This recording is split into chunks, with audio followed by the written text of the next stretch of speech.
Hello student, welcome back. उम्मीद करता हूँ यहाँ पे सब लोग ठीक हो गए। यहाँ पे अपना एसपी का 4th चैप्टर चल रहा था, जो था अपना डिबेंचर, इश्यू ऑफ डिबेंचर बोल सकते हो आप, जिसके अंदर अपन ने ऑलरेडी बेसिक कंसेप्ट पढ़ा, मतलब मीनिंग्स, डेफिनेशंस एंड ऑल। बाद में अपन ने प्रोविजंस पढ़ा, मतलब कि as per the companies act क्या होता है, as per the companies rule क्या होता है, and as per the SEBI regulations क्या प्रोविजंस होती है। ये ऑलरेडी लास्ट सेशन में डिस्कस किया, तो जिन बच्चों ने लास्ट वीडियोस नहीं देखे तो रिक्वेस्ट है फ्रेंड्स, प्लीज वो वीडियोस देख लीजिए, क्योंकि वो सब वीडियोस में मेरे लिए नहीं आपके लिए बनाता हूँ बॉस। ठीक है, तो आपको देखना है और सबसे इंपॉर्टेंट चीज जो करनी है, आपको शेयर करना है और सब्सक्राइब करना है मेरे चैनल को। शेयर जरूर कीजिए, क्योंकि मेरे को अल्टीमेट वो तक बच्चे तक पहुंचना है जिन्होंने क्लासेस ज्वाइन नहीं किया है फाइनेंशियल कंडीशन से। ठीक है, तो प्लीज बच्चे लोग लिंक शेयर कर दीजिए। इस साल टारगेट है 1 लाख बच्चे तक पहुंचना है, तो पहुंचा दीजिए प्लीज बच्चे लोग, क्योंकि आप मैं मेरा रोल अच्छे से प्ले कर रहा हूं, नाउ इट्स योर रोल। आपको क्या करना है, लिंक को शेयर कर देना है, जस्ट रिक्वेस्ट है, क्योंकि आप अगर फ्री ऑफ एजुकेशन मिले तो सबको नहीं मालूम ये सब चीजें, तो आप ही एक हो ऑडियंस जो फैला, मतलब क्या कर सकते हो आप, सर्कुलेट कर सकते हो मेरी लिंक इसको अपने फ्रेंड सर्कल में।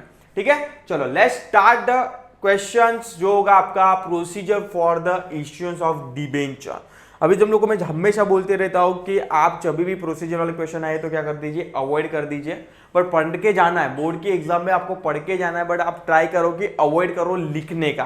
क्यों? क्योंकि आपको एवरी क्वेश्चन के अंदर ऑप्शंस दिए हुए हैं, मतलब 3 में से 2 लिखो, 4 में से 2 लिखो, 4 में से 3 लिखो, 5 में से 3 लिखो, तो हर एक में ऑप्शंस दिए रहेंगे। सो अवॉइड करने इसलिए बोल रहा हूं कि क्योंकि प्रोसीजर वाले क्वेश्चन ऐसे हो गए कि अगर एक भी स्टेप आपके ऊपर नीचे हो गए बॉस, तो आपके मार्क्स कटने के चांसेस क्या हो जाएंगे, मैक्सिमम हो जाएंगे। दैट्स व्हाई मैं तुम लोगों को बोल रहा हूं अवॉइड कर रहा हूं। अदरवाइज अगर आप कॉन्फिडेंस हो तो बिंदास लिख सकते हो, कोई प्रॉब्लम नहीं है।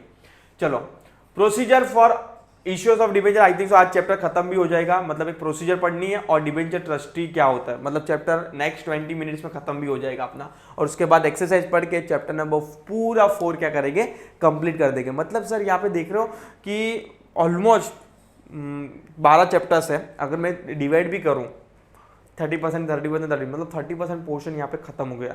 देखने जाओगे 30 नहीं, 40-50% पोर्शन खत्म हो गया, क्योंकि जो मेन चैप्टर्स जो है वो यही थे, आगे की भी है बट ये मेन थे। तो एग्जाम वाइज भी बात करो तो 50% पोर्शन खत्म हो चुका है, बट हाँ अपने को आगे आगे जैसे जैसे जाएंगे आराम से जाएंगे, कोई गाई नहीं, अपने को आराम से पढ़ेंगे। ठीक है, चलो let's start procedure for the issues of debenture. देखो इन लोग ने पहले स्टेप वाइज समझाया कि क्या क्या प्रोसीजर होती है, मतलब क्या क्या स्टेप्स होते हैं वाइल इश्यू ऑफ डिबेंचर। देखेंगे बाद में अपन डिटेल में भी इन लोग ने लिखा है, 1 बाय 1 यहाँ पे देखेंगे क्या क्या लिखा है। पहला ये pass the resolution in board meeting, आपको बोर्ड मीटिंग बुलाना है, सब बोर्ड डायरेक्टर के क्या करना है, कंसल्ट लेना है, राय लेना है और अप्रूवल करना है, नथिंग बट रिजोल्यूशन पास करना है। बाद में ऑफकोर्स अगर आप लोन ले रहे हो, debenture is kind of loan, borrowed capital, तो आपको अपने ओनर से भी तो पूछना पड़ेगा। ओनर कौन होता है, शेयर होल्डर। शेयर होल्डर मतलब इक्विटी शेयर होल्डर, और उनकी जो मीटिंग होती है उसको कौन सी मीटिंग बोलती है, एक्स्ट्रा ऑर्डिनरी जनरल मीटिंग बोलते हैं। तो बाद में नेक्स्ट स्टेप होगा hold extra ordinary general meeting to approve from the member. ये डोंट वरी, ये सब चीजें अपन पढ़ेंगे आगे आगे। नेक्स्ट है अप्रूवल लेने के बाद आपको क्या करना है, रजिस्टर के पास क्या करना है, अपना ऑफर लेटर जो भी है वो क्या करना है, सबमिट करना है। बाद में आपको क्रेडिट रेटिंग एजेंसी से भी क्या करना है, क्रेडिट लेना है, क्योंकि मैंने तुमको पहले बोला था अगर आप लोन भी लेने जाते हो तो बैंक अपना क्या करवाता है, क्रेडिट रेटिंग करवाता है, nothing but credit score check करता है कि भाई whether you are eligible to repayment the loan, मतलब आप कैपेबल हो कि नहीं, रीपेमेंट कर सकते हो कि भी नहीं। तो आपको क्रेडिट रेटिंग लेना है क्रेडिट रेटिंग एजेंसी से। लास्ट सेशन में अपन देखा था क्रिजिल हो गया, उसके अंदर अपन ने वेरिएशन देखे थे A, AA, AAA, B, C, D। तो D is nothing but default के चांसेस ज्यादा है। बाद में आपको अंडर राइटिंग के साथ एग्रीमेंट भी करना है। अगर आप फर्स्ट टाइम पब्लिक से पैसा ले रहे हो, अगर सपोज की मिनिमम सब्सक्रिप्शन नहीं है 75% डिबेंचर के लिए, इक्विटी लेके 90% है, तो आपका पूरा फेल हो सकता है प्लान। तो उससे बेटर है कि आप पहले से क्या कर लो, अंडर राइटिंग एग्रीमेंट से क्या कर लो, साइन कर लो कि जितना भी अगर सपोज की पब्लिक ने नहीं लिया डिबेंचर, वो डिबेंचर किसको लेना पड़ेगा, आपको लेना पड़ेगा, मतलब डिबेंचर ट्रस्टी से कमिटमेंट लेना है आपको, उसके लिए एग्रीमेंट साइन करना पड़ेगा। नेक्स्ट होगा आपको प्रोस्पेक्टर, ऑफर लेटर और लेटर ऑफ ऑफर कुछ भी बोल सकते हो। उसके अंदर आपको इसका भी नाम लिखना है, इसकी भी रेटिंग लिखनी है कि आपको कितना रेटिंग है, क्योंकि आज कोई भी प्रोस्पेक्टर इज इन्विटेशन कार्ड। अगर सपोज कि कोई इन्वेस्टर चाहता भी है कि मुझे इन्वेस्ट करना है डिबेंचर्स में, रिलायंस की कंपनी के डिबेंचर्स में इन्वेस्ट करना, तो रिलायंस से प्रोस्पेक्टर बैठा तो वो प्रोस्पेक्टर रीड करेगा कि भाई सब पढ़ेगा, उसके बाद डिसीजन लेगा कि whether they want to invest और नॉट। Open up separate bank accounts, of course सब पैसा आने लगेगा, एप्लीकेशन मनी, तो आपको एक सेपरेट अकाउंट ओपन करना है, वहां पे क्या कर देना है आपको ये इन्वेस्ट कर देना है। बाद में रिसीव द एप्लीकेशन मनी, आपको एप्लीकेशन मनी आना शुरू हो जाएगा। बाद में वापस से बोर्ड मीटिंग बुलानी है for the allotment of debentures. Of course अगर आपने पैसा लिया है तो उसको डिबेंचर तो अलॉट करने पड़ेगा ना, तो वापस से बोर्ड मीटिंग बुलानी है। बाद में डिबेंचर सर्टिफिकेट दे देना है विद इन 6 मंथ, और आपको डिबेंचर्स के अंदर एंट्री पास आउट कर देना। मतलब ये सेम काइंड ऑफ है ना, अपन ने ऑलरेडी पढ़ा था पीपीओ में, मतलब प्राइवेट प्लेसमेंट में, जब भी अपन इश्यू ऑफ शेयर्स की जो अपन प्रोसेस पढ़ रहे थे, सेम काइंड ऑफ क्या है प्रोसेस है। ठीक है, चलो let's start one by one. Following is the procedure to be followed by the company in issue of debenture. First है आपका pass the resolution in board meeting. अभी रिजोल्यूशन के अंदर कौन से बोर्ड वो रिजोल्यूशन पास हो गए in the board meeting, following resolution will be pass. पहला है amount and types of debenture to be issue, मतलब कितना अमाउंट चाहिए और कौन से टाइप का चाहिए। 8 टाइप के डिबेंचर्स है, I hope you know very well. Next है approve the prospectus on offer letter और letter of offer. Of course वो ड्राफ्ट जो होता है प्रोस्पेक्टस का वो भी अप्रूवल करवाना है। Approve the appointment of the debenture trustee and get their written consent. कौन डिबेंचर ट्रस्टी होगा उसका भी और उसकी कोई कंसेंट लेना है आपको। Authorise the board to create a charge on asset. अगर आप टाइप्स ऑफ असेट में डिबेंचर्स में आप सिक्योर डिबेंचर दे रहे हो, कौन सा दे रहे हो, सिक्योर डिबेंचर दे रहे हो, तो आपको वो भी रिजोल्यूशन पास करना है कि कौन सी सिक्योरिटी कंपनी की गिरवी रखेंगे। नेक्स्ट है call extraordinary general meeting, members की मीटिंग के लिए नोटिस भी सर्कुलेट करेंगे। And authorise the board to open a separate bank account. तो ये सब ट्रांजैक्शन बोर्ड मीटिंग में क्या हो गए, डिस्कस हो गए, मतलब related to the issues of debenture only. Second है एक बार डिसीजन ले लिया बोर्ड ने, बाद में आएंगे वापस से मेंबर्स के पास, मतलब शेयर होल्डर के पास कि हम लोग ये कर रहे हैं, तो आपके क्या दो, कंसेंट दो, अप्रूवल दो, रिजोल्यूशन पास कराओ। Hold extraordinary general meeting EGM if the boring power of the board is increasing. देखो सेक्शन 179 में क्या बोला है, 179 ऑफ द कंपनीज है कि board can borrow the money, but अगर सर्टन लिमिट एक्सीड हो जाता है तो आपको मेंबर्स की भी अप्रूवल लेनी है बॉस। ठीक है, EGM must be held to get a share holder approval through a special resolution. Of course यहाँ पे ऑर्डिनरी नहीं बहुत स्पेशल रिजोल्यूशन लेना है, मतलब 75% की मेंबर्स की क्या करनी है, आपको अप्रूवल लेनी है। नेक्स्ट है third, filing with the register of company. Secretary has to file the special resolution. ये जो स्पेशल रिजोल्यूशन पास किया रहेगा वो आरओसी के पास कॉपी सबमिट करनी है within 30 days from the date of the passing of the resolution, along with the letter of offer with the register of company within 30 days of the board meeting नहीं, यहाँ पे EGM meeting आएगी। यहाँ पे cross कर दो, wrong printing हुई है।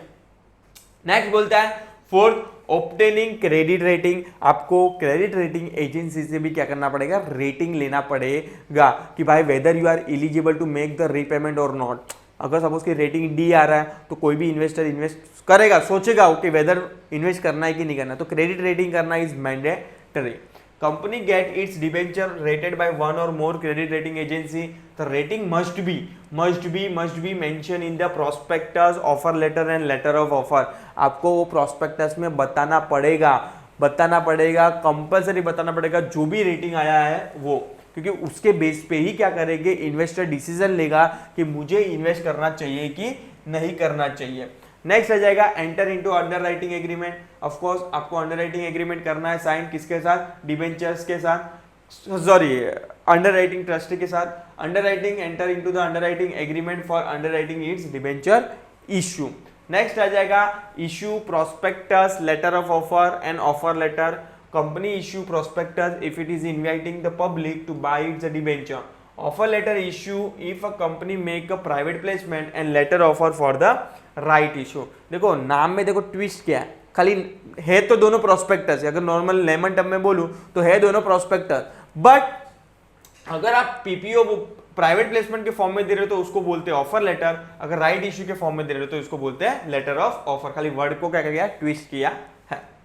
बाद में आपको एक सेपरेट बैंक अकाउंट ओपन करना है, जहां पे एप्लीकेशन मनी आने आएगा, तो एक सेपरेट बैंक अकाउंट ओपन करना है। Company open a separate bank account in the schedule bank to receive the money from the applicant.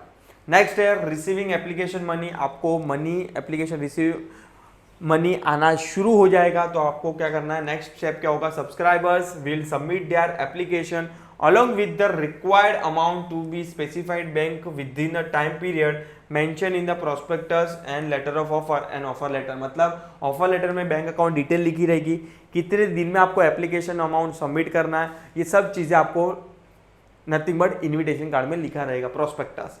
Next है होल्ड बोर्ड मीटिंग। पैसा आ जाने के बाद आपको क्या करना है, डिबेंचर सर्कुलेट करना पड़ेगा।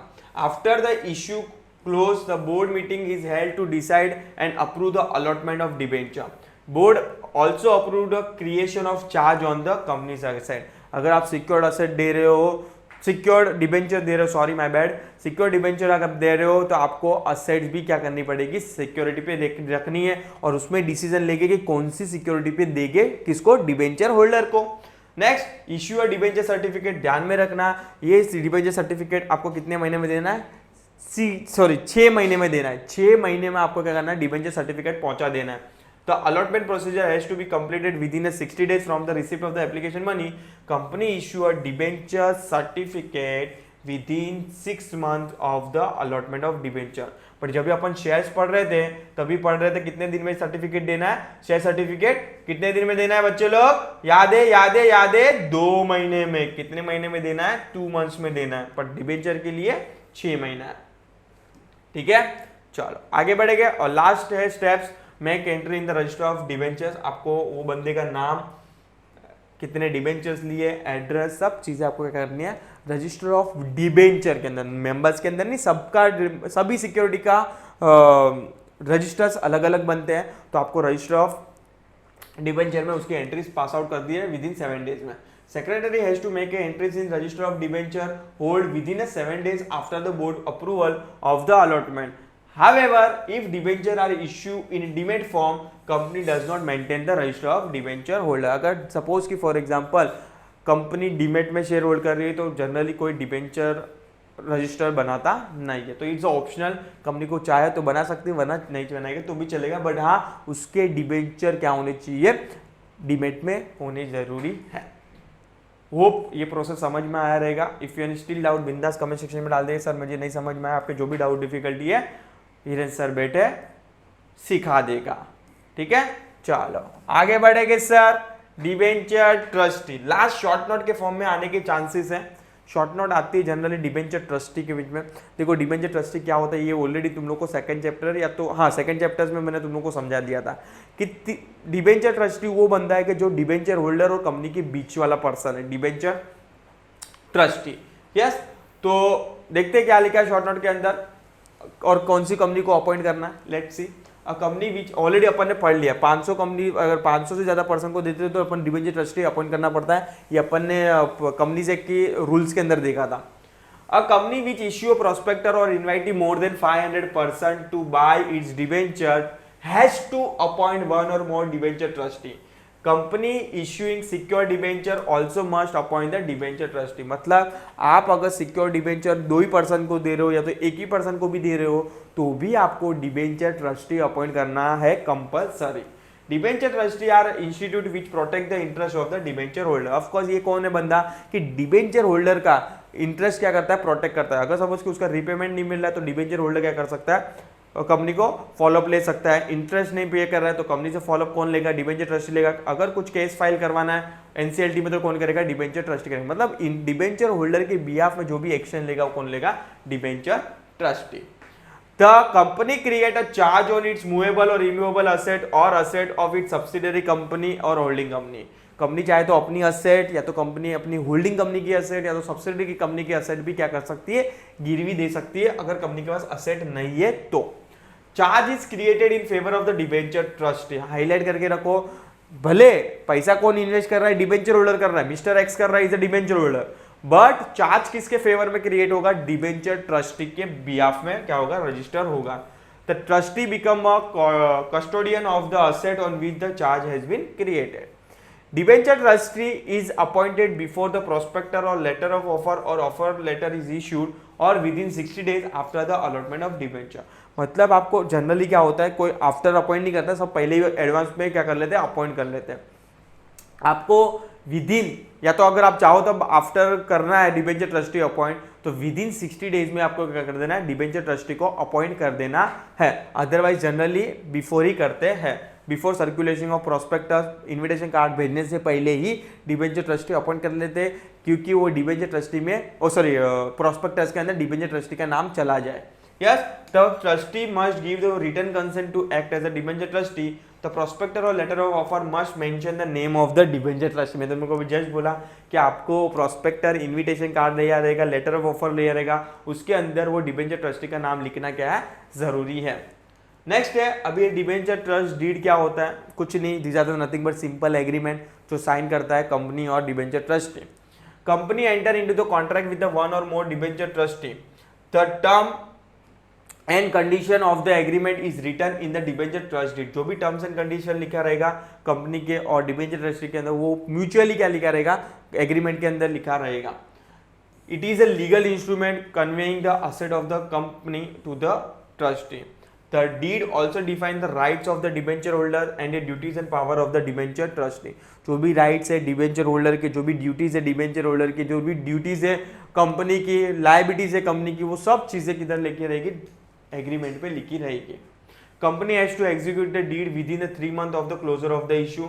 मतलब ये डीड ध्यान से रखना, सबके छोटे छोटे पॉइंट है, सब छोटे छोटे पॉइंट हाईलाइट करके रखना। डिबेंचर सर्टिफिकेट अलग कंसेप्ट है, वो 6 महीने में देना है। अलॉटमेंट 60 डेज में करना है। डिबेंचर ट्रस्ट डीड मतलब एग्रीमेंट कितने दिन में साइन करना है, एग्जीक्यूटिव का मतलब होता है साइन करना है, विद इन 3 months में करना है। ये सब छोटे छोटे पॉइंट कहाँ पे पूछ सकते हैं, ऑब्जेक्टिव्स में पूछ सकते हैं, तो आपको क्या करना है, हाईलाइट करके रखना है।